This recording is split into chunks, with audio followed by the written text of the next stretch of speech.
Hello guys, అవును మీరు చూస్తున్నది నిజమే. నాకు జాబ్ వచ్చింది. అసలు ఎప్పుడు వచ్చింది? వచ్చి ఎన్ని రోజులైంది? ఆఫర్ లెటర్ ఎప్పుడొచ్చింది? అసలు కంపెనీ నేమ్ ఏంటి? నాకు వచ్చిన రోల్ ఏంటి? ఇవన్నీ కూడా తెలుసుకోవాలంటే మీరు ఈ వీడియోని తప్పకుండా చూడండి. దాంతో పాటు ఈ వీడియోలో చాలా చాలా ట్విస్టులున్నాయి. అవేంటో ఈ వీడియోలో చూసి తెలుసుకోండి. Hello guys, welcome back to our channel Suresh digital talks. మీరు కోరుకున్నట్లే నాకైతే జాబ్ వచ్చింది. మీరు చాలా మంది కూడా నాకు కామెంట్స్ పెడుతుంటారు కదా, ఎప్పుడు జాబ్ వస్తుంది? మీ ఫ్రెండ్‌కి జాబ్ వచ్చింది. మీరు ఎప్పుడు తెచ్చుకుంటారో? ఇవన్నీ కూడా కామెంట్స్ పెడుతున్నారు కదా. నాకైతే ఫైనల్ గా జాబ్ వచ్చింది. అసలు నాకు వచ్చిన జాబ్ కంపెనీ నేమ్ అయితే మొవైట్ కంపెనీ. సో గైస్, నా జాబ్ గురించి, దాంతో పాటు నాకు అసలు జాబ్ ఎప్పుడు వచ్చింది, నాకు ఆఫర్ లెటర్ ఎప్పుడు వచ్చింది, అసలు నాకు ఇంటర్వ్యూ ఎన్ని రౌండ్లు జరిగాయి, అసలు వచ్చిన డేట్ కరెక్ట్ ఫిక్స్ డేట్ ఏంటి, ఇవన్నీ కూడా మీకు ఈ తర్వాత చెప్తాను. దానికన్నా ముందు ఏంటంటే, అసలు నేను జాబ్ కోసం మే 19 కదా ఇక్కడ వచ్చాను. ఇప్పుడు మే, జూన్, జూలై, ఆగస్ట్, సెప్టెంబర్, అంటే 4 మంత్స్ తర్వాత అయితే నాకైతే జాబ్ వచ్చింది. అసలు నేను 4 మంత్స్ అయినా కూడా జాబ్ ఎందుకు కొట్టలేదు, అసలు నేను ఇంటర్వ్యూకి వెళ్ళానా లేదా, అసలు ఇవన్నీ కూడా చాలా ఉన్నాయి చెప్పాలంటే. మీకు ఆల్రెడీ మీకు చెప్పాను, నాకు హెల్త్ బాగాలేకపోవడం వల్ల మా ఊరికి వెళ్ళిపోయాను. దాంతోపాటు పార్ట్ టైం జాబ్ చేశాను. అన్ని కూడా మీకు ఆల్రెడీ షేర్ చేశాను. దాంతోపాటు నేను తిరుపతి వెళ్ళాను. దాని తర్వాత మా ఇంటి దగ్గర గణేష్ ఫెస్టివల్, అన్ని కూడా ఆల్రెడీ చెప్పాను. దాంతోపాటు నా సక్సెస్ స్టోరీ కూడా చాలా ఉంది. మీరు వింటే నమ్ముతారో నమ్మరో నాకైతే నమ్మబుద్ధి కావడం లేదు. నమ్ముతారని అనుకుంటున్నా. ఎందుకంటే మీ వల్లనే నాకు రీచ్ అయితే వచ్చింది యూట్యూబ్. ఎందుకంటే నేను వెళ్ళిన ప్రతి ఒక్క ఇంటర్వ్యూ కూడా, అంటే ఏం జరిగింది, ఎన్ని రౌండ్స్ జరిగాయి, అసలు నేను ఎక్కడ ఫెయిల్ అయ్యాను, కమ్యూనికేషన్ లేకపోతే యాప్టిట్యూడ్ టెస్ట్, అన్ని కూడా మీకు షేర్ చేశాను. ఎందుకు షేర్ చేశానంటే, నా డీటెయిల్స్ అన్ని కూడా మీకు చెప్పాను. దాంతోపాటు మీరు కామెంట్ చేయడం వల్ల, మీరు లైక్ చేయడం వల్ల, వాట్సాప్ లో కాంటాక్ట్ అవ్వడం వల్ల నా యూట్యూబ్ కూడా రీచ్ వచ్చింది. దాంతోపాటు అందుకే నా పర్సనల్ డీటెయిల్స్ అన్ని కూడా మీకు చెప్పాను. పార్ట్ టైం జాబ్ గురించి అన్ని కూడా చెప్పాను. అసలు నేను జాబ్ కోసం వచ్చింది మే 19 అయితే వచ్చాను. ఇన్ని రోజులకి జాబ్ రావడానికి కారణం ఏంటంటే, నేను వచ్చినప్పుడు ఇంటర్వ్యూస్ అయితే తక్కువగా జరిగాయి. అంటే డైలీ కూడా ఇంటర్వ్యూస్ అయితే జరగలేదు. నేను వెళ్ళిందైతే ఫస్ట్ గా కాగ్నిజెంట్ కంపెనీ, మీకు ఆల్రెడీ చెప్పాను. దాంతో పాటు విప్రో కంపెనీ, ఇంకా యాసెంజర్ కంపెనీ, ఇవన్నీ కూడా ఆల్రెడీ చెప్పాను. యాక్చువల్ గా నాకైతే రావాల్సింది యాసెంజర్ కంపెనీలోనే జాబ్ రావాలి. 3 రౌండ్స్ ఉంటే సెకండ్ రౌండ్ లో పోయింది. అదే మంచి ఛాన్స్, క్లియర్ అవుతుంది అనుకున్నాను. లాస్ట్ లో నాట్ షార్ట్ లిస్టెడ్ అన్నారు. దాని తర్వాత ఇంకా చాలా కూడా ట్రై చేశాను. మీకు రీసెంట్ గా కూడా డిలైట్ కంపెనీ చెప్పాను. దాంతోపాటు ఫోన్ లో ఇంటర్వ్యూ చేశానని చెప్పాను. ఇంకా ఇంటెన్షియల్ యాప్ గురించి చెప్పాను. దాదాపు ఇంటర్వ్యూ అటెండ్ అయ్యానని అన్ని కూడా మీకు ఆల్రెడీ షేర్ చేశాను. నేను మీకు ఆల్రెడీ చెప్పాను కదా ఫ్రెండ్స్, ఎందుకంటే నేను పార్ట్ టైం జాబ్ చేశానని మీకు ఆల్రెడీ చెప్పాను. అసలు పార్ట్ టైం జాబ్ చేయాల్సిన సిచ్యువేషన్ ఎందుకు వచ్చిందంటే, నేను ఇంట్లో వాళ్ళతో అమౌంట్ తీసుకొని అయితే వచ్చాను, అంటే జాబ్ కోసం హైదరాబాద్. కానీ దాదాపు ఇక్కడ అమౌంట్ అయితే నెలకి 5500 అయితే పే చేయాలి. 2 మంత్స్ అయితే ఇంట్లో వాళ్ళ డబ్బులతో అయితే కట్టేశాను. 2 మంత్స్ అయినా కూడా మీకు జాబ్ ఎందుకు రాలేదు, అసలు ట్రై చేశారు లేదని మీకు ఒక డౌట్ ఉండొచ్చు. అంటే ట్రై చేశాను, అంటే డైలీ కూడా ఇంటర్వ్యూస్ ఉండాలి కదా, కంపెనీస్ అన్ని కూడా కండక్ట్ చేయాలి కదా, వాక్ ఇన్ డ్రైవ్స్. అంటే నేను వచ్చినప్పుడు కొన్ని రోజులు కండక్ట్ చేశాడు. దాని తర్వాత దాదాపు 3 వీక్స్ అసలు ఒక్క ఇంటర్వ్యూ కూడా జరగలేదు. అప్పుడు నేను ఇంకా 1 వీక్ అంతా కూడా ఊకే ఉన్నాను. అసలు ఏం చేయాలో తెలియక, ఇంకా నెక్స్ట్ మంత్ ఖచ్చితంగా పీజీ అమౌంట్ కట్టాలి అని, ఇంకా ఇంట్లో వాళ్ళని డబ్బులు అడగకూడదు అన్న ఒక ఉద్దేశంతో ఇంకా నేనే పార్ట్ టైం జాబ్ అయితే వెళ్ళాను. ఎందుకంటే ఇంకా ఊరికే ఉండి ఏం చేయలేను. పీజీ హాస్టల్లో ఒక ఇంటర్వ్యూ కూడా జరగడం లేదు, ఆన్లైన్ లో జరగడం లేదు. అసలు ఇంటర్వ్యూ కంపెనీస్ ఏవి కూడా కండక్ట్ చేయకపోవడం వల్ల నేనైతే ఇంకా పార్ట్ టైం జాబ్ వెతుక్కున్నాను. ఇంకా నేను పార్ట్ టైం జాబ్ చేసేటప్పుడు అసలు నాకు వీడియోస్ చేయడానికి కూడా టైం లేకపోవడంతో, ఇంకా షార్ట్స్, లాంగ్ వీడియోస్ అవన్నీ కూడా చేయడానికి టైం దొరకలేదు. దాదాపు 15 days పైనే పార్ట్ టైం జాబ్ అయితే చేశాను. ఇంకా దాని తర్వాత ఇంకా హెల్త్ బాగలేకపోవడం వల్ల, ఇంకా దాంతో పాటు గణేష్ ఫెస్టివల్, ఇంకా తిరుమల వెళ్ళవలసిన సిచ్యువేషన్ ఉండడంతో, నేను ఇంకా హెల్త్ బాగలేకపోవడం వల్ల మా ఊరు హోమ్ టౌన్ అయితే వెళ్ళిపోయాను. దాని తర్వాత ఇంకా తిరుమల వెళ్ళాను. దాని తర్వాత ఇంకా గణేష్ ఫెస్టివల్ అన్ని కూడా సెలబ్రేట్ చేశాను. మీరు ఆల్రెడీ చూసే ఉంటారు. ఇంకా దాని తర్వాత మళ్ళీ సెప్టెంబర్ 6కి అయితే నేనైతే ఇక్కడికి మళ్ళీ హైదరాబాద్కి వచ్చాను. మీకు అది చెప్పలేదు డేటు. సెప్టెంబర్ 6 నైట్ అయితే ఇక్కడికి వచ్చాను మళ్ళీ జాబ్ కోసం హైదరాబాద్కు. ఇంకొక విషయం చెప్తున్నాను, అదేంటంటే నేను పార్ట్ టైం జాబ్ చేసేటప్పుడు అసలు పీజీ అమౌంట్ పే చేయాలి కదా, అప్పుడు డబ్బులు ఒక్క రూపాయి కూడా లేవు నాతో. అంటే దాదాపు 10 days పైన అయ్యాయి పార్ట్ టైం జాబ్ చేస్తున్నాను. అక్కడ అమౌంట్ రాలేదు. ఇంకా ఇంట్లో వాళ్ళని అమౌంట్ కూడా అడగలేదు. ఇంకా ఫ్రెండ్స్ తోనే అప్పుడే అప్పులు చేసేసాను. ప్రతి ఒక్కరితో కూడా అప్పులు చేసేసాను. అది కూడా మీకు నెక్స్ట్ తర్వాత చెప్తాను, ఎవరితో ఎంత చేశాను అన్ని కూడా చెప్తాను. ఒకరోజు ఏమైందంటే, దాదాపు 8 days పైన అయింది. ఇంకా పీజీ ఓనర్ ఇంకా బ్యాగ్ అయితే తీసుకొని బయటికి వెళ్ళిపో అని, ఇంకా థర్డ్ ఫ్లోర్ లో అయితే ఉన్నాడు. అండ్ మేమైతే 4th floor లో ఉన్నాం. కింద థర్డ్ ఫ్లోర్ లో పీజీ ఓనర్ అప్పుడే వేరే వాళ్ళని డబ్బులు ఎవరైతే కట్టలేదో, దాదాపు 9 days పైన అయింది, ఎవరైతే కట్టలేదో వాళ్ళందరినీ కూడా, ఎన్ని రోజులు ఉన్నారో వాళ్ళందరినీ కూడా బయటకైతే గెంటేశాడు. అలాగే చూసాము. ఇంకా దాంతో పాటు ఇంకా పైకి రాకముందే మా ఫ్రెండ్ అయితే అమౌంట్ వేరే వాళ్ళని అడిగి అమౌంట్ అయితే ఇంకా చెక్ చేసుకున్నాడు. కానీ నాతో మాత్రం నా ఫోన్ పేలో జీరో, క్యాష్ కూడా జీరో, ఒక్క రూపాయి కూడా లేదు. మీరు చెప్తే నమ్ముతారు లేదు, అసలు ఒక్క రూపాయి కూడా లేదు. ఒకవేళ అప్పుడు ఏం చేశాడంటే మా ఫ్రెండ్ ఎవరితోనో సడన్ గా వేయించుకొని ఇంకా 4500 చేయించుకొని అమౌంట్ అయితే పే చేశాడు. ఇంకా నా గురించి కొంచెం చెప్పాడు, మా ఫ్రెండ్ కొంచెం టైం కావాలి, ఇంకా మా ఇద్దరిలో ఒకరు కట్టాం కదా, కొంచెం టైం కావాలని ఇంకా ఓనర్ తో మాట్లాడేస్తాము. అందువల్ల ఇంకా పీజీ ఓనర్ అయితే నన్ను అలా అడగలేదు. దాదాపు ఒక 5 days టైం ఇచ్చాడు. ఇంకా టైం ఇచ్చాడు కానీ నేను కూడా వెయిట్ చేయకూడదు. ఇంకా 5 days లోనే అమౌంట్ కట్టాలని నేను ఇంకా పార్ట్ టైం జాబ్ ఎక్కడైతే చేస్తున్నానో వాళ్ళందరినీ కూడా 4 days నుంచే అమౌంట్ ఇలా కావాలి, పీజీ ఓనర్ ఇలా అడుగుతున్నాడని నేనైతే పార్ట్ టైం జాబ్ చేసే కాడ అడ్వాన్స్ అయితే అమౌంట్ ఇచ్చుకొని రెడీగా పెట్టుకున్నాను. ఇంకా దాంతో పాటు అప్పుడు నాకు హెల్త్ బాగలేకపోవడం వల్ల ఇంకా అమౌంట్ అయితే పే చేసి ఇంకా ఎన్ని రోజులైతే ఉన్నానో అదంతా కూడా పే చేసి ఇంకా మా హోమ్ టౌన్ అయితే వెళ్ళిపోయాను. హెల్త్ అయితే ఇంకా చాలా బాగలేకపోవడం వల్ల నేనైతే ఇంకా మా హోమ్ టౌన్ అయితే వెళ్ళిపోయాను. ఇంకా దాని తర్వాత ఏమేమి చేశాను అనేది మీకు ఆల్రెడీ చెప్పాను కదా, క్రికెట్, గణేష్ ఫెస్టివల్, తిరుమల చెప్పాను కదా, అవన్నీ కూడా జరిగాయి. ఇంకా దాంతో పాటు ఇంటి దగ్గర ఉన్నప్పుడు కూడా ఆన్లైన్ లో ఇంటర్వ్యూ అటెండ్ అయ్యాను, నేను మీకు ఆల్రెడీ చెప్పాను, అది అన్ని కూడా రియల్. సో గాయస్ ఇంకా మీరు ఇంకా వెయిట్ చేయకూడదు, అసలు నేను కూడా ఇంకా దృష్టి పెట్టకూడదు. ఇంకా జాబ్ గురించి కూడా చెప్పేస్తాను. నాకు వచ్చిన జాబ్ ఏంటంటే మొబైల్ కంపెనీ, రోల్ ఏంటంటే గూగుల్ మ్యాపింగ్. అదంతా కూడా మీకు ఎప్పుడు వచ్చింది అవన్నీ కూడా మీకు చెప్తాను. ఫస్ట్ ఆఫ్ ఆల్ నాకు వచ్చిన ఐడి కార్డు కూడా ఇక్కడ చూపిస్తాను, మీకు చూసేయండి. మొబైల్ కంపెనీ చూస్తున్నారు కదా, ఐడి కార్డ్ ఇది. దాంతో పాటు శాలరీ అకౌంట్ కూడా ఇచ్చారు రీసెంట్ గానే. ఇది యాక్సిస్ బ్యాంక్, మీకు రివర్స్ చూపించడం లేదు, ఐఎఫ్సి కోడ్ ఉండడం వల్ల మీకు చూపించడం లేదు. Axis bank account, salary account. So guys అసలు నాకు జాబ్ ఎప్పుడు వచ్చింది అని మీకు ఒక డౌట్ ఉండొచ్చు కదా. యాక్చువల్ గా మీకు ఆల్రెడీ చెప్పాను కదా, నేను September 6 నైట్ అయితే ఇక్కడికి వచ్చాను జాబ్ కోసం. మళ్ళీ అంటే హైదరాబాద్ కి పీజీ రూమ్ లో ఉండడానికి. అంటే యాక్చువల్ గా నేను వచ్చిందే జాబ్ కోసం. September 6 నైట్, సాటర్డే నైట్ వచ్చాను. ఇంకా సండే నైట్ మార్నింగ్ అయితే ఇంకా ఎక్కడికి వెళ్ళలేదు, ఇంకా రెస్ట్ తీసుకున్నాను అలసిపోవడం వల్ల. ఇంకా మండే కూడా ఏం ఇంటర్వ్యూస్ లేకపోవడం వల్ల ఇంక ఎక్కడికి కూడా వెళ్ళలేదు. అంటే ఒక ఇన్వైట్ అయితే వచ్చింది, ఆ ఇన్వైట్ మొబైల్ కంపెనీ September 9 ఉంది ఇంటర్వ్యూ అని. రోల్ అంతా కూడా మీకు డిస్ప్లే చేస్తాను చూడండి. September 9 to 1 PM ఇంటర్వ్యూ అని వచ్చింది కదా, మీరు క్లియర్ గా కనబడుతుంది కదా. అవును, ఇదే నాకు వచ్చిన ఇన్వైట్ మొబైల్ కంపెనీ నుంచి, నౌకరీ నుంచి వచ్చింది. అంటే నేనైతే September 9 అయితే వెళ్ళిపోయాను. ఇంకా వెళ్ళిన రోజే సెలెక్ట్ అయితే అయిపోయాను. ఒక యాప్టిట్యూడ్ టెస్ట్ ఉంది, దాని కూడా 2 rounds లో ఇంటర్వ్యూ జరిగాయి. అంటే September 9 చెప్పారు షార్ట్ లిస్ట్ మీరు సెలెక్టెడ్ అని చెప్పారు. దాంతో పాటు ఇంకా 10 కూడా రండి, హెచ్ఆర్ డిస్కషన్ ఉందని చెప్పారు.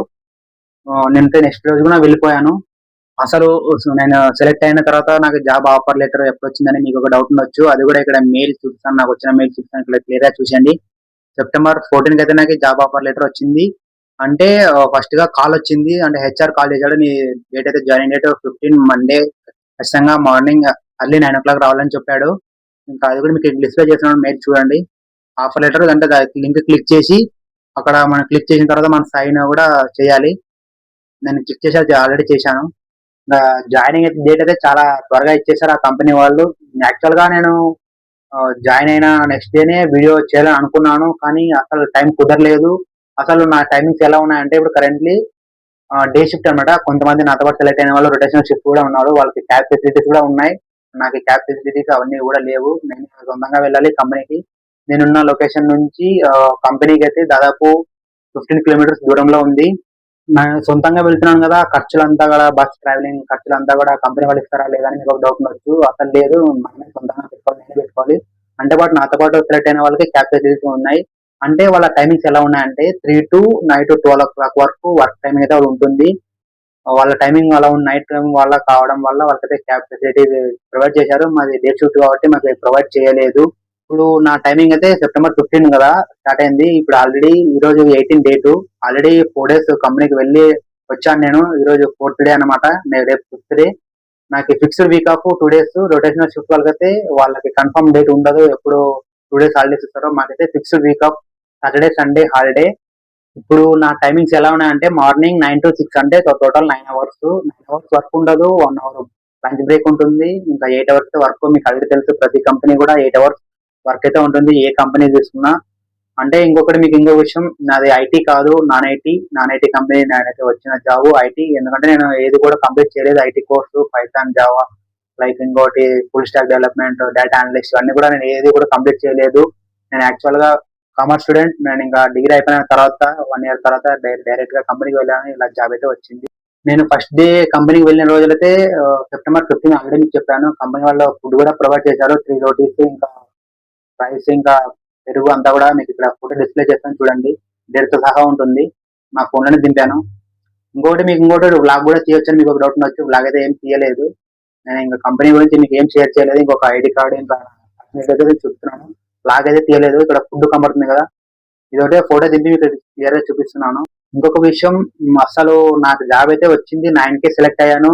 అసలు నేనైతే ఎవరు కూడా షేర్ చేయలేదు. మా ఫ్రెండ్స్ అంతా కూడా నాకు నా క్లాస్మేట్, డిగ్రీ క్లాస్మేట్ ఇంకా వేరే లొకేషన్ లో ఉంటాడు, హైదరాబాద్ లో ఉంటాడు, వేరే లొకేషన్ లో ఉంటాడు. అతను కూడా ఇంటర్వ్యూకి వెళ్ళడం అని పిలుస్తున్నాడు. అతనికి తెలియదు నాకు జాబ్ వచ్చింది కూడా తెలియదు. అసలు మా ఫ్రెండ్స్ ఎవరు కూడా తెలియదు. నా రూమ్మేట్ ఒకటే జగన్, మీకు ఆల్రెడీ చెప్పాను కదా నా ఫ్రెండ్ జాబ్ చేస్తున్నాడని. అదని తప్ప ఎవరు కూడా చెప్పలేదు. అసలు మా అమ్మ నాన్న కూడా చెప్పలేదు. నా ఈ వీడియో రేపు పోస్ట్ చేస్తాను. రేపు ఫ్రైడే, మాక్సిమం రేపన్నా సాటర్డే మార్నింగ్ అని వీడియో పోస్ట్ చేస్తాను. టైం ఉంటే రేపే చేస్తాను. వర్క్ వెళ్ళి త్వరగా వస్తే రేపే అప్లోడ్ చేస్తాను. ఇంకా ఈ వీడియో చూసిన తర్వాత మా బ్రదర్స్ అంతా కూడా చూస్తారు, మరి రిలేటివ్స్ అంతా కూడా చూస్తారు, మాక్సిమం కాల్ చేస్తారు. ఎందుకంటే అసలు మీకు జాబ్ ఎప్పుడు వచ్చిందో వీడియో చూసిన తర్వాత చేస్తారని నేనైతే అనుకుంటున్నాను. ఇంకొకటి, నేను వీడియో అప్లోడ్ చేసిన తర్వాత తమ్మిల్ పెట్టి ఇంకా వాట్సాప్ స్టేటస్ అంతా కూడా పెడతాను. అది చూసిన తర్వాత మా ఫ్రెండ్స్ కూడా కాల్ చేయొచ్చు. అంటే ఎవరితో కూడా కాంటాక్ట్ లో లేని ఇప్పుడు చాలా రోజులుగా ఓన్లీ మెసేజ్ అయితే చేస్తున్నాను. కాంటాక్ట్ లో ఎవరితో కూడా లేను. మా రిలేటివ్స్ ఇంకా మా బ్రదర్ ఇంకా మా నాన్న అమ్మ కూడా ఖచ్చితంగా ఈ వీడియో అప్లోడ్ చేసిన వెంటనే ఖచ్చితంగా కాల్ చేస్తారు. తిట్టొచ్చు కూడా, జాబ్ వచ్చిన విషయం ఎందుకు చెప్పలేదు అని అనొచ్చు. బట్ కానీ నేనైతే ఇంకా చెప్పలేదు. మాక్సిమం రేపు అప్లోడ్ చేయకపోయినా రేపైతే చెప్తాను. మాక్సిమం ఈ వీడియో చూసిన తర్వాత మా రిలేటివ్స్ చాలా మంది ఉన్నారు, సబ్స్క్రైబ్ అయ్యారు, చాలా మంది చూస్తున్నారు. అంటే కొంతమంది చూస్తున్నారు, కొంతమంది అడిగారు కూడా జాబ్ ఏమైంది, 2 months 3 months అయినా జాబ్ రాలేదు అంతా కూడా అడిగారు. మాక్సిమం ఈ వీడియో చూసిన తర్వాత కాల్ చేయొచ్చు. ఎందుకంటే జాబ్ గురించి కాదు, ఎప్పుడు వచ్చింది జాబ్, శాలరీ ఎంత, ఇవన్నీ అడగడానికి చేస్తారని అనుకుంటున్నాను, ఎక్స్పెక్ట్ చేస్తున్నాను. మరి ఏమవుతుందో చూడాలి. చేస్తే ఖచ్చితంగా మాట్లాడతా, శాలరీ అంతా కూడా చెప్తాను. ఇంకొక విషయం, మీకు ఒక ట్విస్ట్ ఉండదని ఫస్ట్ గా చెప్పాను కదా. ఆ ట్విస్ట్ ఏంటంటే అసలు నాకు ఈ జాబు రాకూడదు. ఎందుకంటే యాక్చువల్ గా ఆ రోజు సెప్టెంబర్ 8 అంటే వచ్చింది నాకు ఇన్వైట్. సెప్టెంబర్ 9 అయితే నేను వెళ్ళాలి. సెప్టెంబర్ 9 కి ఏమైందంటే యాక్చువల్ గా నాతో ఆ రోజు డబ్బులు కూడా లేవు. ఇక్కడికి వచ్చేటప్పుడు 6,000 అమౌంట్ అయితే తెచ్చుకున్నాను. ఇక్కడికి వచ్చి చూస్తే అప్పుడు అమౌంట్ పెరిగింది. 6,000 పీజీ అమౌంట్ అని చెప్పాడు ఓనర్. ఇంకా 6,000 కూడా పే చేశాను. దాంతో పాటు 6,000 అమౌంట్ పే చేసిన తర్వాత నాకు ఇంటర్వ్యూస్ వెళ్ళడానికి కూడా ఒక్క రూపాయి కూడా లేవు. ఫోన్ పే లో కూడా దాదాపు 40 to 50 రూపీస్ ఉన్నాయి అంతే. నేను పీజీ అమౌంట్ కి వచ్చిన వెంటనే అమౌంట్ అయితే పే చేశాను. అది కూడా ఇంట్లో వాళ్ళతో అమౌంట్ తీసుకురాలేదు. వేరే వాళ్ళతో అప్పు చేసి మరి ఇక్కడికి వచ్చాను జాబ్ కోసం. ఇంట్లో వాళ్ళతో అమౌంట్ అయితే తీసుకురాలేదు, అసలు ఇప్పించుకోలేదు. అసలు అడగడానికి కూడా నాకు మనసు లేదు, ఇప్పించుకోలేదు. వేరే వాళ్ళతో అప్పు చేసి మళ్ళీ ఇక్కడికి వచ్చాను జాబ్ కోసం. ఇంకా ఈ మంత్ లో జాబ్ రాకపోతే నాకు నెక్స్ట్ మంత్ ఎలా కట్టాలో కూడా తెలియదు. ఇంకా ఒక నమ్మకంతో జాబ్ ఈసారి కొడతానని ఒక నమ్మకంతో వచ్చాను. ఇంకా ఎలాగైతే జాబ్ అయితే కొట్టేశాను. ఇంకా దాంతో పాటు అసలు సెప్టెంబర్ 9 ఏమైందంటే, అసలు జాబ్ ఎందుకు రావద్దని అన్నానంటే, ఆ రోజు సెప్టెంబర్ 9 to 1 PM ఇంటర్వ్యూ ఉందని మీకు ఆల్రెడీ చూపించాను కదా ఇమేజ్. ఆ రోజు దాదాపు నేను 8:30కి అయితే ఇక్కడ బస్ ఎక్కాను. దాదాపు ఆ రోజు ఫుల్ గా ట్రాఫిక్ ఉండడం వల్ల ఇక్కడ ఎక్కింటే దాదాపు 8:40కి ఎక్కింటే అక్కడ 11:10కి అయితే అక్కడికి వెళ్ళిపోయాను. ఇప్పుడు అంటే నేను కంపెనీకి కొంచెం 200-300 మీటర్స్ కి అప్పుడైతే వెళ్ళిపోయాను. చాలా ఇంకా నిలబడే వెళ్ళిపోయాను. బస్సు ఫుల్ ట్రాఫిక్, బస్సు నిండా మనుషులే. అసలు 2.5 hours దాదాపు నిలబడే వెళ్ళిపోయాను. ఫుల్ హెడ్ ఏక్, అసలు నీరసం వచ్చేసింది. అసలు ఇంటర్వ్యూ వెళ్ళిన తర్వాత ఇంకా రివర్స్ రావాలనుకున్నాను.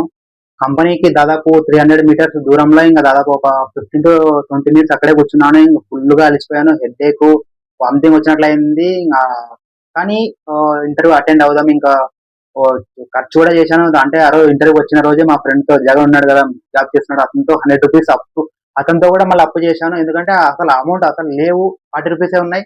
వెళ్ళడానికి అయితే కానీ రివర్స్ రావడం రాదు కాబట్టి మళ్ళీ అప్పు చేశాను. 100 రూపీస్ అప్పు చేసి మళ్ళీ ఇంటర్వ్యూ వెళ్ళాను. ఇంకా మళ్ళీ అమౌంట్ ఇప్పుడు అప్పు చేశాను. మళ్ళీ 45 రూపీస్ మళ్ళీ వేస్ట్ అయితే ఛార్జీ అని మళ్ళీ ఇంటర్వ్యూ వెళ్దాము ఏమన్నా కానీ లోపలికి వెళ్ళి చూస్తే కొంచెం ఇంటర్వ్యూ లేట్ అయింది. అక్కడ కొంచెం బాగా రెస్ట్ తీసుకున్నాను. ఇంకా దాని తర్వాత ఇంకా యాప్టిట్యూడ్ టెస్ట్, ఇంకా 2 rounds ఇంటర్వ్యూ ఉన్నాయి. దాని తర్వాత ఇంకా మాక్సిమం ఈవినింగ్ అయితే అయింది. ఇంకా ఆ ఇంటర్వ్యూ అయిపోయిన తర్వాత ఇంకా హెచ్ఆర్ ఇంకా సపరేట్ ఒక రూమ్ లోకి పిలిచి వెళ్ళి మీరంతా కూడా సెలెక్ట్ అయ్యారని చెప్పాడు.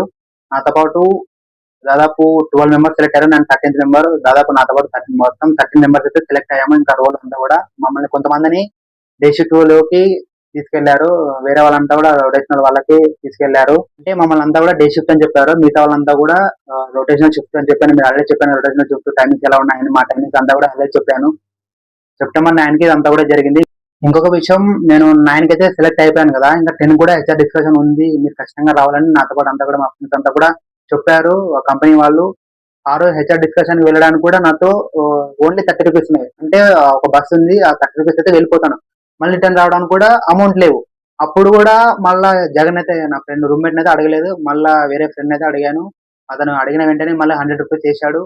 అలా వేయడం వల్లే నేను అక్కడ వెళ్ళాను. ఇంకా అలా కూడా మళ్ళీ సెలెక్ట్ అయ్యాను. ఇంకా ప్యాకేజ్ అంతా కూడా అదే మాట్లాడాను. ఇదంతా కూడా జరిగింది. ఇంకా సెప్టెంబర్ 10కి జరిగిన తర్వాత ఇంకా ఇంకా 4 to 5 డేస్కి జాయినింగ్ లెటర్ అంతా కూడా కాల్ వచ్చింది. ఇంకా సెప్టెంబర్ 15కి జాయిన్ అయ్యాను. ఇంకా 4 డేస్ అప్పుడే వర్క్ అయింది. ఈరోజు 4th డే, ఈరోజు సెప్టెంబర్ 18th, ఈరోజు వర్క్ వెళ్ళి వచ్చాను. ఇంకా ఈరోజు వీడియో తీస్తున్నాను. ఇంకా మరి మార్నింగ్ కూడా కంపెనీకి వెళ్ళాలి. మీకు ఆల్రెడీ చెప్పాను కదా, నాకు ఈ వీక్ అయితే 9 to 6 అయితే, అంటే ఈవినింగ్ 6 వరకు నా టైమింగ్స్ అయితే ఉన్నాయి ఇప్పుడు డే షిఫ్ట్. మరి నెక్స్ట్ వీక్ ఏం చెప్పారంటే మార్నింగ్ 8 o'clock to ఈవినింగ్ 5, అంటే చాలా త్వరగా ఎర్లీగా లేవాలి, స్నానం చేయాలి, చాలా తొందరగా వెళ్ళిపోవాలి. ఇంకా ఫిక్స్డ్ చెప్పారు, సెకండ్ వీక్ అని చెప్పారు. ఇంకా ఈ వీక్ అయిపోయిన వెంటనే మండే నుంచి మళ్ళీ 8 to 5 o'clock అయితే నాకైతే వర్క్ ఉంటుంది. సో చూశారు కదా ఫ్రెండ్స్, నా సక్సెస్ స్టోరీ అంతా కూడా ఎలా జరిగింది, నాకు జాబ్ రాకపోవడానికి కారణాలు ఏంటి, పార్ట్ టైం జాబ్ చేయాల్సిన సిచ్యువేషన్ ఏంటి, అప్పులు చేయడం వల్ల అలా పార్ట్ టైం ఇంకా ఇంట్లో వాళ్ళని డబ్బులు అడగలేకపోవడం వల్ల అలా జరిగింది. ఇంకా ఫైనల్ గా అయితే నాకైతే జాబ్ వచ్చింది. అంటే ఎవరికైనా కూడా ఇలానే ఉంటుందని అనుకుంటున్నాను, అంత త్వరగా జాబ్ రాదు. ఏదో ఒక సిచ్యువేషన్ స్ట్రగుల్స్ చాలా పడాలి, స్ట్రగుల్స్ పడిన తర్వాతనే జాబ్ అయితే వస్తుంది. నేనైతే నమ్ముతున్నాను, ఎందుకంటే నేనైతే చాలా ఫేస్ చేశాను జాబ్ కోసం. అన్ని స్ట్రగుల్స్ పడిన తర్వాత అయితే నాకైతే జాబ్ వచ్చింది. సో గైస్, ఇప్పుడు నాకు జాబ్ వచ్చిందని ఎక్కువ ఆనందం అయితే లేదు, ఎందుకంటే నావి 3 గోల్స్ ఉన్నాయి. యాక్చువల్ గా నేను యూట్యూబ్ స్టార్ట్ చేయకముందే ఒక 3 గోల్స్ అయితే పెట్టుకున్నాను. దాంట్లో ఒకటైతే రీచ్ అయిపోయాను. అదేంటంటే ఎగ్జాంపుల్ మీకు చూపిస్తాను చూడండి. ఎగ్జాంపుల్ ఇక్కడ 3 ఉన్నాయి కదా, ఒకటి స్మాల్ మైక్, బ్లూటూత్, ఇంకొకటి బాక్స్, ఇంకొకటి మైక్ మాట్లాడేది ఈ బాక్స్ కదా. యాక్చువల్ గా నా 3 గోల్స్ ఏంటంటే, ఒకటి జాబ్ కొట్టడం, అంటే ఈ జాబ్ అనేది నాకు చిన్న స్మాల్ పార్ట్. ఇంకొకటి ఒక పెద్ద గోల్ ఉంది, దాని తర్వాత ఇంకా పెద్ద గోల్ ఉంది. ఇంకా ఇవన్నీ ఇది ఫేస్ చేయడానికి, ఒక జాబ్ కొట్టడానికి ఇన్ని రోజులు చాలా కష్టపడ్డాను, అప్పులు చేశాను, ఎన్ని స్ట్రగుల్స్ పడ్డాను. ఇంకా దీనికోసం ఎన్ని స్ట్రగుల్స్ పడ్డాను. ఇంకా దాని తర్వాత ఇది కూడా దీంతో పాటు కొంచెం పెద్దది. ఇంకా దీనికోసం ఎంత కష్టపడాలో చాలా కష్టపడాలి. ఇంకొకటి, ఇంకా ఇది చాలా చాలా చాలా పెద్ద గోలు. ఇంకా దీనికి ఎన్ని కష్టపడాలో నాకు కూడా అసలు అర్థం కావడం లేదు. ఒక చిన్న జాబ్ తెచ్చుకోవడానికి ఎన్ని కష్టాలు పడాల్సి వచ్చింది, అప్పులు చేసి ఇంట్లో వాళ్ళని డబ్బులు అడగలేక ఎన్నో ఫేస్ చేసి ఎలాగోలా జాబ్ అయితే తెచ్చుకున్నాను. మరి ఇంకా ఇవైతే చాలా పెద్ద గోల్స్ ఉన్నాయి. ఇది పెద్ద గోలే, ఇది కూడా పెద్ద గోలే, ఇది కూడా ఖచ్చితంగా సాధిస్తాను. అది ఏంటనేది మీకు చెప్పను. అది ఎలా అంటే మీకు సస్పెన్స్. అది ఏమిటనేది మీకు ఇది ఫస్ట్ గా ఇది సాధిస్తాను, ఇది సాధించాను, అది ఏమిటనేది మీకు ఖచ్చితంగా యూట్యూబ్ లో పెడతాను. ఎందుకంటే సక్సెస్ గోల్స్ అని చెప్పకూడదు అని అంటారు కదా, సో అందువల్ల మీకు చెప్పడం లేదు. మాక్సిమం ఇది ఖచ్చితంగా త్వరలో పూర్తి చేయడానికి ట్రై చేస్తాను. ఇది చేసిన తర్వాత ఇంకా దీనికి ప్రయత్నిస్తాను. ఇది చాలా పెద్ద గోల్, మీకు చెప్పడం లేదు. ఫస్ట్ గా దీనికి ప్రయత్నిస్తాను. ఇది సక్సెస్ అయిన తర్వాత దీని గురించి చెప్పడానికి ట్రై చేస్తాను. ఆ రోజు సిచ్యువేషన్ ఎలా ఉంటుందో. సక్సెస్ అయితే మాక్సిమం దీని గురించి చెప్తాను. సో గైస్, మీరు కూడా నాలాగా హైదరాబాద్ లేదా బెంగళూరు జాబ్ కోసం రావాలంటే ఖచ్చితంగా రండి. ఇంటి దగ్గర ఉంటే ఏమి చేయలేరు. అంటే ఇంటి దగ్గర కూడా ఆన్లైన్ లో అటెండ్ కావాలంటే మీకు కొన్ని ఆల్రెడీ చెప్పాను ఇంటర్న్షిప్ యాప్ గురించి. అక్కడ వెళ్ళి డైలీ చెక్ చేస్తూ ఉండండి. మీ ఎడ్యుకేషన్ లైక్ బీటెక్ లేదా డిగ్రీ దానికి తగ్గట్టు ఇంటర్న్షిప్ యాప్ లో కూడా ఉంటాయి. దాంతోపాటు వీడియో ఎడిటింగ్, డిజిటల్ మార్కెటింగ్ ప్రతి ఒక్కటి కూడా ఇంటర్న్షిప్ యాప్ లో ఉంటాయి. ఆల్రెడీ మీకు చెప్పాను. ఖచ్చితంగా రిజిస్టర్ చేసుకోండి, అక్కడే ఆన్లైన్ లో అటెండ్ అవ్వండి. వర్చువల్ కూడా జరుగుతాయి. మీరు అప్లై చేయండి, డే బై డే చెక్ చేస్తూ ఉండాలి. ఖచ్చితంగా పడుతూ ఉంటాయి. మార్నింగ్ ఈవినింగ్ డైలీ చెక్ చేస్తున్నాడు, అప్లై చేయండి. ఏదో ఒక కాల్ వస్తుంది. వర్చువల్ ఇంటర్వ్యూ కూడా జరుగుతాయి. సో గైస్, మీకు ఆల్రెడీ చెప్పాను కదా, నేను నా సిచ్యువేషన్ బాగాలేక ఎన్నో అప్పులు చేశానని మీకు ఆల్రెడీ చెప్పాను కదా. నేను ఎవరెవరితో అప్పులు చేశానో వాళ్ళందరూ కూడా ఈ వీడియో చూస్తుంటారని నేనైతే ఎక్స్పెక్ట్ చేస్తున్నాను. ఎందుకంటే నేను ఎందుకు అప్పులు చేశాను అంతా కూడా వాళ్ళందరూ కూడా తెలియాలని ఒక ఉద్దేశంతో ఈ వీడియో చేశాను. నా సిచ్యువేషన్ అయితే ఇలా ఉందని. కానీ నేనైతే ఎవరైతే అప్పులు చేశానో, ఎవరితో చేశానో, దాదాపు చాలా మంది కూడా చేశాను. వాళ్ళందరూ కూడా ఆల్రెడీ ఇచ్చేసాను. పార్ట్ టైం జాబ్ చేశాను, మీకు ఆల్రెడీ చెప్పాను కదా. ఆ పార్ట్ టైం జాబ్ చేసిన డబ్బులతో మాక్సిమం అందరు కూడా ఇచ్చేసాను. ఇంకా కొంచెం అప్పు అయితే ఉంది, అది కూడా ఇచ్చేస్తాను. ఇంకా శాలరీ పడిన వెంటనే ఇచ్చేస్తాను. కానీ కొంతమందికి సరైన టైంకి ఇస్తానని ఒక మాట ఇచ్చాను. సో ఆ మాట తీర్చలేకపోయాను. అతను కూడా వీడియో చూస్తుండొచ్చు. చాలా మంది ముగ్గురు నలుగురు ఉన్నారు. వాళ్ళకి ఒక టైం చెప్పాను, వాళ్ళందరూ కూడా ఇవ్వలేదు. వాళ్ళందరూ కూడా ఈ వీడియో చూస్తుంటారు. ఏమనుకోవద్దండి ఫ్రెండ్స్, డబ్బులు ఇచ్చిన వాళ్ళు. నా డబ్బులు శాలరీ పడిన వెంటనే మీరు అందరూ కూడా చేసే ఫోన్ పే ఖచ్చితంగా చేస్తాను. అంతవరకు ఒక ఫోన్ కూడా చేయొద్దండి డబ్బుల గురించి. కానీ మీరు ఈ వీడియో చూసిన తర్వాత ఖచ్చితంగా కాల్ చేస్తారు. ఎందుకంటే అంటే అప్పుడు డబ్బుల గురించి అడగరు. జాబ్ గురించి, శాలరీ గురించి అడుగుతారని నేనైతే ఎక్స్‌పెక్ట్ చేస్తాను. చేయండి. అమౌంట్ అయితే నాకు కొంచెం టైం కావాలి. శాలరీ పడిన వెంటనే ఇచ్చేస్తాను. మీరు కాల్ చేయండి, మాట్లాడతాను. నా శాలరీ అంతా కూడా చెప్తాను. ఇప్పటివరకు కూడా ఎవరితో షేర్ చేయలేదు శాలరీ. ఇంకా యూట్యూబ్‌లో కామెంట్స్ పెడితే వాళ్ళకి కూడా ఒకటే చేస్తాను. సో గైస్, అసలు జాబ్ రావాలంటే ఇంత కష్టపడాలా? ఇన్ని ఫేస్ చేయాలా? అప్పులు చేయాల్సి వస్తుందా? అని అంతా కూడా అనుకోవచ్చు. అవును. సిట్యుయేషన్ అలా వస్తుంది. పక్క ఊరికి వెళ్తే తప్ప తెలియదు ఎవరికి కూడా. ఎగ్జాంపుల్ నాతో పాటు చాలా మంది కూడా వచ్చింటారు. నేనైతే ఇంకా అప్పుడైతే అంత వేల అప్పులైతే చేయలేదు. 20,000 కూడా లేదు నాకు. 15,000 అప్పు కూడా లేదు. 15,000 లోపలే అప్పు ఉంది. అదొకటే. అందరితో పోలిస్తే నేను మేలు. ఎందుకంటే చాలా మంది ఆన్‌లైన్ అప్పులు లైక్ ఎంపాకెట్ ఇలా చాలా ఉన్నాయి. ఆన్‌లైన్‌లో అమౌంట్ తీసుకొని వడ్డీ కడుతూ చాలా మంది ఉన్నారు. ఎగ్జాంపుల్ 20,000 అమౌంట్ తీసుకొని వడ్డీ దాని తర్వాత వడ్డీ 10,000 వడ్డీ అలా చాలా రకరకాలు కడుతూ ఉన్నారు. నేను అలా ఆన్‌లైన్ ఏమీ చేయలేదు. నేను ఒక యూట్యూబర్. నాకు కూడా తెలుసు ఎక్కడ అమౌంట్ వస్తాయి, ఎలా వడ్డీ అన్నీ తెలుసు. యూట్యూబర్ అయి తెలిసి కూడా ఇవన్నీ తెలియదంటే సిట్యుయేషన్ అవన్నీ కూడా వడ్డీ అవన్నీ ఎక్కువైతే నాకు తెలుసు. సో అందువల్ల నేను అన్నీ కూడా చేయలేదు. నాకున్న కొంచెం అప్పు ఉంది. అదంతా కూడా తీరుస్తాను నా శాలరీ పడిన వెంటనే. అసలు జాబ్ రావాలంటే అసలు చాలా కష్టపడాలా అని మీకు ఒక డౌట్ ఉండొచ్చు. అసలు అవసరం లేదు. ఎందుకంటే కష్టపడాలి. ఎందుకంటే మార్నింగ్ లేచినా అదే దాని గురించి ఆలోచించాలి. తినేటప్పుడు అదే ఆలోచించాలి. ఎలా అయినా ఇంకా ఒకటి గోల్ పెట్టుకున్నామంటే ఇంకా దాని గురించి మైండ్ అంతా ఉండాలి. బయటికి టీ తాగి వెళ్ళినప్పుడు ఎక్కడ పోయినా అదే ఆలోచన ఉండాలి. అంటే దానికి దాదాపు మనము ఇది ఒక ప్లాన్ వేస్తున్నామంటే గోల్ అంటే దానికి 1 ½ 2 ½ 3 4 మంత్స్ 5 మంత్స్ బ్యాక్ నుంచే ప్రయత్నిస్తూనే ఉండాలి. ఎన్ని ఫంక్షన్స్ అన్ని జరుగుతుంటాయి. కొన్నిటికి పోవాలి, కొన్ని వదులుకోవాలి, అన్నిటికి వెళ్ళాలని ఒక రూల్ లేదు. మనం గోల్ పెట్టుకున్నామంటే దానికోసం అది ఆ గోల్ సాధించాలంటే కొన్ని ఇంకా వదులుకోవాలి, తప్పదు. నేను కూడా చాలా వదులుకున్నాను. ఇంక అవి చెప్పకూడదు. కొన్ని పర్సనల్ అన్నీ కూడా వదులుకొని ఫేస్ చేశాను. అప్పులు చేసి సక్సెస్‌ఫుల్‌గా జాబ్ అయితే కొట్టాను. ఎగ్జాంపుల్ మోటివేషనల్‌గా చెప్పాలంటే మీకు మల్లారెడ్డి అందరికి తెలుసు కదా! మల్లారెడ్డి గారు ఇక్కడే హైదరాబాద్‌లో ఉంటారు. నేను రీసెంట్‌గా చూడలేదు. అంటే ఆయన నడుపుతూ నేను చూసాను. బస్సులన్నీ కూడా చూస్తాను. ఆయన చెప్తారు కదా ఎగ్జాంపుల్. మల్లారెడ్డి గారు అంతా సక్సెస్ స్టోరీ అంతా కూడా ఒక యూట్యూబ్ ఛానెల్‌లో ఉంది. మీరు ఆల్రెడీ చూసే ఉంటారు. వంశీ కూడా అంటే లైక్ వంశీ అని ఒక ఛానెల్ ఉంది. ఆయన ఒక మంచి యూట్యూబర్, పెద్ద ఇన్‌ఫ్లుయెన్సర్. ఆయన చాలా మంది సక్సెస్ పర్సన్స్‌ని అంతా కూడా తన యూట్యూబ్ ఛానెల్‌లో ఒక పాడ్‌కాస్ట్ వీడియోలాగా పెడుతుంటారు. మీరంతా కూడా చూసే ఉంటారు. నేను కూడా ఆ పాడ్‌కాస్ట్ వీడియో మొత్తం చూశాను. మల్లారెడ్డి గారి ఒక సక్సెస్ స్టోరీ. ఆయన ఎంత కష్టపడ్డాడో అంతా కూడా చెప్పాడు. అప్పుడు మల్లారెడ్డి గారు చెప్పిన మాటలు కూడా నాకు కూడా గుర్తున్నాయి. చూడలేకపోతే ఒకసారి చూడండి. ఎగ్జాంపుల్ నేను చెప్తాను ఆయన ఏం చెప్పాడని షార్ట్‌కట్‌లో చెప్తాను. ఆ యూట్యూబ్ ఛానెల్‌లో మల్లారెడ్డి గారే చెప్తారు కదా! నేను చాలా కష్టపడ్డాను వంశీ. చిన్నప్పుడు పాలమ్మినా, పూలమ్మినా కష్టపడ్డా. ఎమ్మెల్యేగా ఎదిగా. తర్వాత ఎమ్మెల్యే గెలిచాను. చాలా కష్టపడ్డాను. ఇప్పుడు ఎన్ని యూనివర్సిటీలు నడుపుతున్నాను. ఎంత కష్టపడ్డానో. కళ్ళలో ఒత్తులేసుకొని, కడుపు కాల్చుకొని ఇవన్నీ ఒక మోటివేషన్ ఇవన్నీ కూడా నేను చూశాను. అదొక ఎగ్జాంపుల్‌గా మీకు చెప్తున్నాను. నేను కూడా అలా చూసి ఒక ఇన్‌స్పైర్ అయ్యాను. దాని తర్వాత ఇంకొకటి ఏం చెప్తారంటే మల్లారెడ్డి గారు, మనం ఒక గోల్ పెట్టుకున్నామంటే మార్నింగ్ లేచినా, అన్నం తిన్నా ఎప్పుడైనా అదే గుర్తు రావాలి. అదే గోలే అదే ఉండాలి. మనం ప్రయత్నిస్తూనే ఉండాలి. ఫెయిల్ అయినా ప్రయత్నిస్తూనే ఉండాలి. అప్పుడు ఖచ్చితంగా జాబ్ అయితే వస్తుంది. జాబ్ అనే కాదు, మీరు ఏం గోల్ పెట్టుకున్నారో అది ఖచ్చితంగా సాధిస్తారు. నేను 100కి 100% చెప్తున్నాను. ఖచ్చితంగా వస్తుంది. ఒక్కటే ధ్యాస, ఒకటే ఫోకస్. సో గైస్, నేను చెప్తున్న సక్సెస్ స్టోరీ గురించి నాకు ఇలా జరుగుతుందని మీరు అలా అనుకోవచ్చు. అలా అందరికి కూడా జరగదు. ఒక్కొక్కరి స్టోరీ ఒక్కొక్కలాగా ఉంటుంది. లైక్ ఎలా అంటే ఎప్పటినుంచో ట్రై చేశాను. నాకు ఇప్పుడు జరిగింది. ఇప్పుడు జాబ్ అయితే వచ్చింది. మరి మీకు వచ్చిన అంటే ప్రయత్నించాలి. డైలీ కూడా దానికోసమే ఫేస్ చేయాలి. అన్నీ వదులుకోవాలి. నేను ఎగ్జాంపుల్ నేనైతే వదులుకున్నా కదా! యూట్యూబ్ షార్ట్స్ అన్నీ కూడా చేసేవాడిని. దాదాపు 1 ½ మంత్ పైన అయింది. ఒక్క టాపిక్ కూడా చేయట్లేదు. ఇంకా 2 కూడా ఫోకస్ చేయడం అంటే చాలా కష్టమైంది. సో అందువల్ల నేను దాన్ని మొత్తానికి వదిలేసాను. లాంగ్ వీడియోస్ కూడా టాపిక్స్ కూడా మీరు చూసుంటారు. రీసెంట్‌గా ఒక గణేష్ ఫెస్టివల్ ఇంకా నాకు జరిగింది ఒకటే పెట్టాను. ఇంకా టాపిక్స్ కూడా చేయాలంటే కొత్త కంటెంట్ కూడా ఉంది. ఎవరు చెప్పలేనంత కంటెంట్. అంటే ఒక్కొక్కరు ఒక టెక్నాలజీ పెడుతున్నారు వ్లాగ్స్, ఒక కంటెంట్ ఏఐ. నాది డిఫరెంట్ కంటెంట్ ఉంది. కొంచెం టైం కావాలి. మళ్ళీ వస్తాను, షార్ట్స్ చేస్తాను. కొత్త కొత్త కంటెంట్ తో వస్తాను. నేను పెట్టిన షార్ట్ వీడియోకి మీరు ఖచ్చితంగా కామెంట్ చేసేలాగా నా కంటెంట్ ఉంటుంది. లైక్ చేస్తారు నేనైతే ఎక్స్పెక్ట్ చేయను. నాకు లైక్ అవసరం లేదు.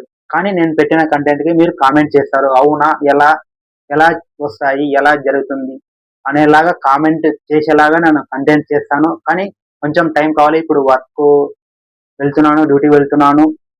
నా టైం దొరకట్లేదు. కొంచెం టైం దొరికితే మళ్ళీ వస్తాను, షార్ట్స్ చేస్తాను. టైం కావాలి. అప్పటిదాకా వెయిట్ చేస్తున్నా అండి. అప్పటిదాకా ఇంకా యూట్యూబ్ ని కొంచెం అలా నడుపుతూ ఉంటాను. వ్లాగ్స్ లాగా లాంగ్ వీడియోస్ చేయడానికి ట్రై చేస్తాను. సో గాయస్, ఇంకా నేనైతే నా కంపెనీ గురించి, నా ఐడి కార్డ్, ఇంకా ప్రతి ఒక్కటి కూడా మీకు షేర్ చేశాను. ఇంకా మీరు ఏం అడగాలన్నా కింద కామెంట్ చేయండి. మాక్సిమం ప్రతి ఒక్కరు కూడా శాలరీ ఎంత, శాలరీ ప్యాకేజ్ ఎంత, ఇవన్నీ కూడా అడుగుతారని ఎక్స్పెక్ట్ చేస్తున్నాను. చెప్తాను, కానీ దాదాపు నాకు 50 కామెంట్స్ పైన రావాలి. 50 కామెంట్స్ పైన వస్తే నేను ఖచ్చితంగా పిన్ చేసి మరి నా ప్యాకేజ్ అంతా కూడా ఖచ్చితంగా అక్కడ కామెంట్ లో రిప్లై ఇస్తాను. 50 కామెంట్స్ రాకపోతే నేను ఇది ఇవ్వను. దాదాపు ఖచ్చితంగా 50 కామెంట్స్ రావాలి. అలాగైతేనే నా ప్యాకేజ్ మీకు ఖచ్చితంగా రిప్లై రూపంలో ఇస్తాను. సో గాయ్స్, ఆల్రెడీ చెప్పాను. ఇంకా ఈ వీడియో గురించి ఏమైనా చెప్పాలంటే ఖచ్చితంగా కామెంట్ చేయండి, రిప్లై ఇస్తాను. ఇంకా ఈ వీడియో మీకు నచ్చినట్లయితే ఒక్క లైక్ చేయండి.